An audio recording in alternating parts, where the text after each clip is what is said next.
So, 2010 chance. 2010, yeah. Declared na.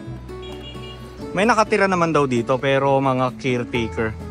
Henson Hizon House, built by the couple Saturnino Henson y David.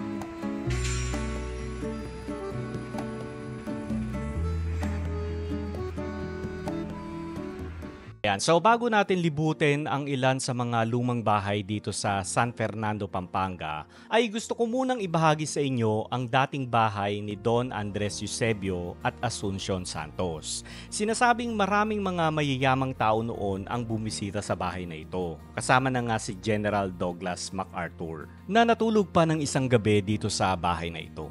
At ito ay naging eskwelahan, ang Pampanga High School at Harvardian College. At kalaunan ay naging Pampanga Hotel and Pansiteria. Ngayon, Pampanga Lodge and Restaurant.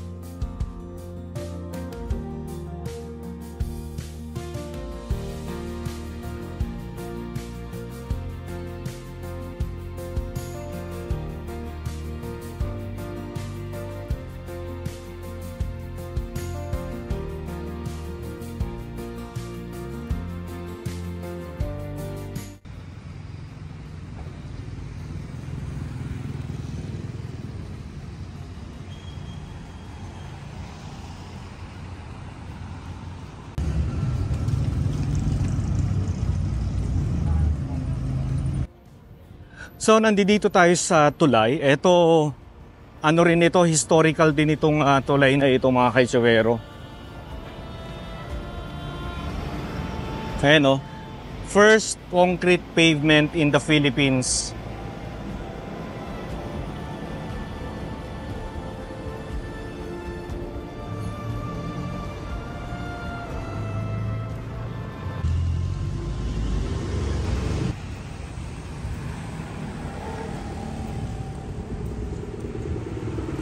Parang ito yung Casa Nicolas. Oh, sabi ni.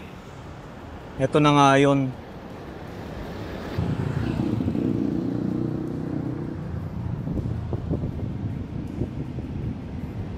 Casa Nicolasa pala. So, tingnan natin kung kanino siyang bahay. Henson Hizon House. Built by the couple Saturnino Henson y David. Gobernadorcillo of San Fernando from 1882 to 1883 and 1896, and the first Tesorero Municipal from 1900 to 1902, and Maria Lacson, inherited by their eldest daughter Juana Henson y Lacson, who was married to Florentino Hizon. Ayan, sana nakikita nyo, no? Ayan, so hanggang labas lang tayo, Nay. Maraming salamat po. Ayan si Nanay Delia ang caretaker. Pero ito kasing bahay na ito is a private property. Kaya hanggang labas lang tayo, ano? Ayan. O, pakita sa atin ni Nanay yung ano. Pero dito lang tayo sa malayo. Oo nga, maganda nga. Tsura pa lang. Okay? Halika na, labas na tayo. Ganun lang. So, pasalamat na rin tayo at pinapasok tayo kahit papano. Yun nga lang, hindi sa loob. Ulitin ko lang, Henson Hizon House o mas kilalang Casa Nicolasa.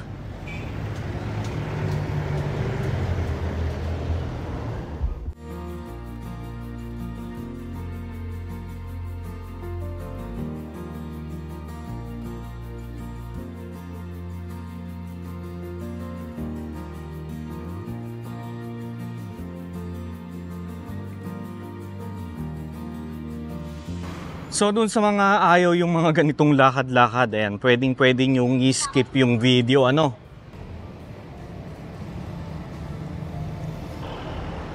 Okay, so dito sa may kaliwa natin, ayan, makikita na natin ang isang napakagandang bahay, ano.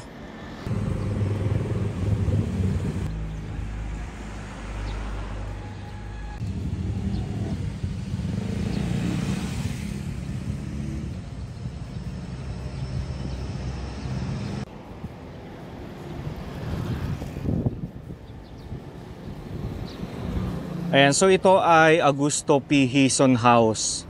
Okay, so ulitin ko lang, ito yung Consunji Street.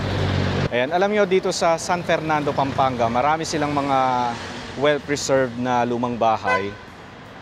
And isa na nga ito, Augusto Hizon House. No? 2010 siya. 2010, yeah. Declared na. Kaya lang yung mga bahay kasi dito, mga private. So, idineklara siya as a heritage house by the National Historical Commission noong July 21, 2010.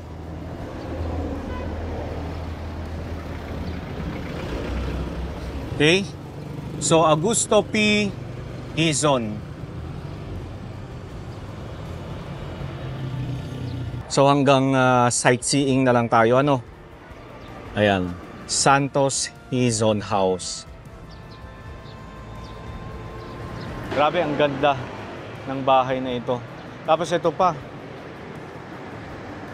Okay, the usual, siyempre inagahan natin para hindi masyadong mainit.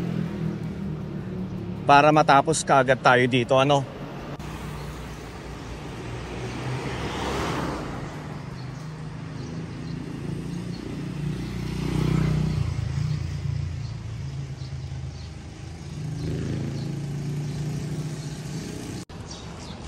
Tingnan natin kung sino yung may-ari ng bahay. Oh, another Hizon. Hizon Singyan. Hizon Singyan House.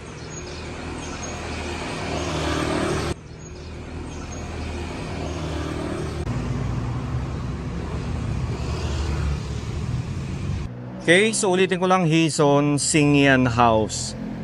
So, idineklara siya as a heritage house by the National Historical Institute noong January 27, 2003. Ayan. Okay, so ulitin ko lang, Hizon Singyan House.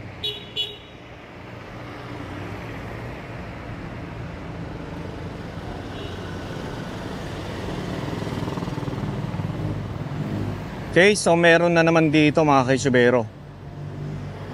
And mukhang abandoned house ito. Tingnan natin.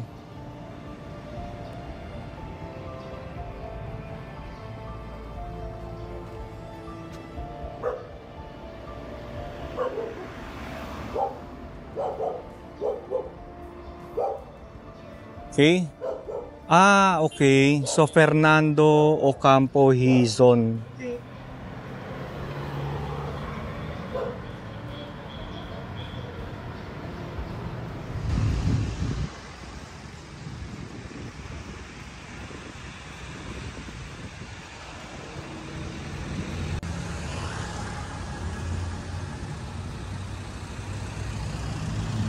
Okay, so mukhang may nakatira naman kasi may aso.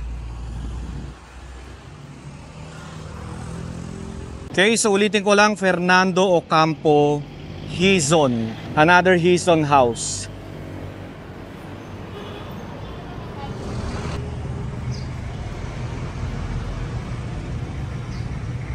Sayang itong bahay, no?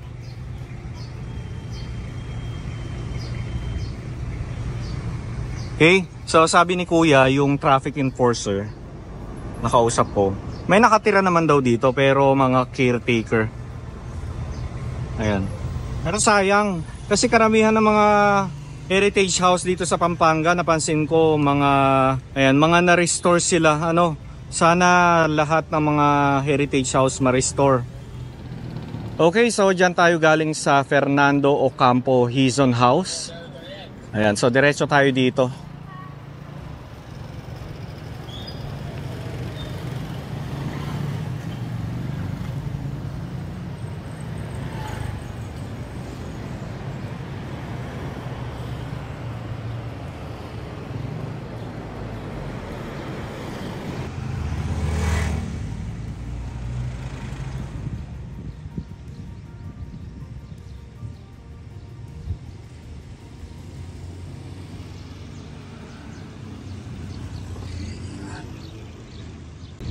Okay, so etong bahay dito, wala siyang sign kung kaninong bahay ito. Pero itong katabi niya, ayan o, meron o. Tsaka ang ganda ng bahay. Ang ganda ng pagkaka-restore. Kapag kasi ganitong mga bahay na may mga nakatira na dyan.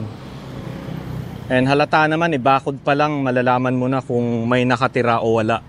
Lapit tayo. Tingnan natin yung kung kaninong bahay ito. Tabacalera House pala ito.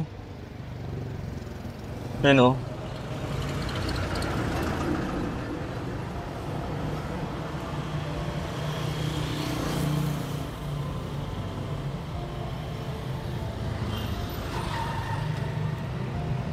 So built by Tabacalera for its representative Don Ramon Lopez. The ground floor house the offices of Tabacalera, later purchased by Simeon Ocampo. During the Second World War, it was appropriated by the Japanese Imperial Army to serve as headquarters of the Kempeitai from 1943 to 1944.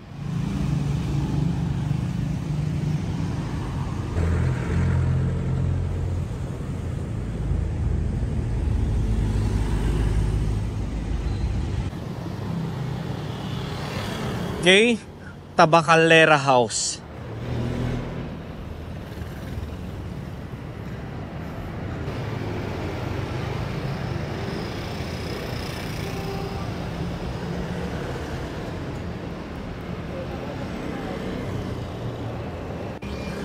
Ay, lapitan natin, tingnan natin kung sino yung may-ari ng bahay.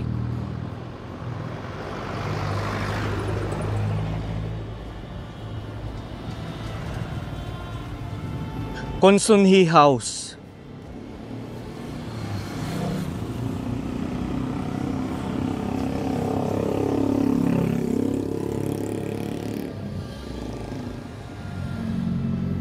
Ayan, Antonio Konsunhi. Kaya pala Konsunhi Street ito.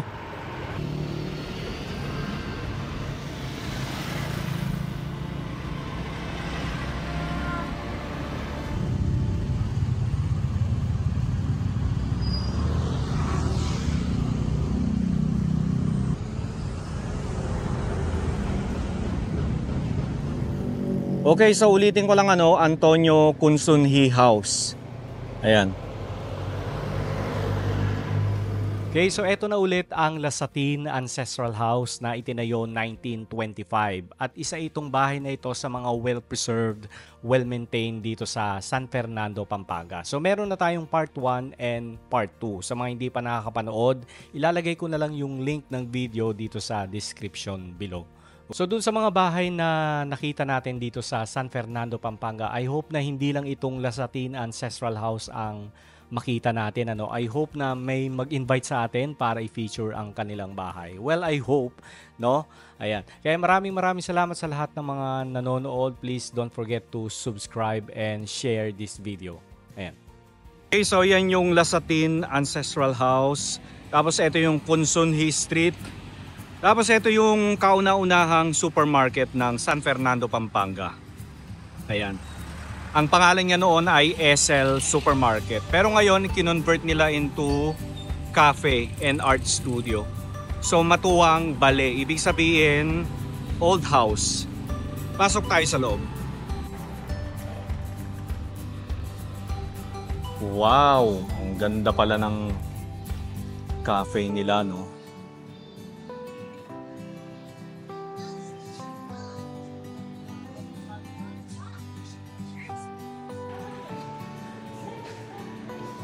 Gusto ko ng ano, bicho-bicho.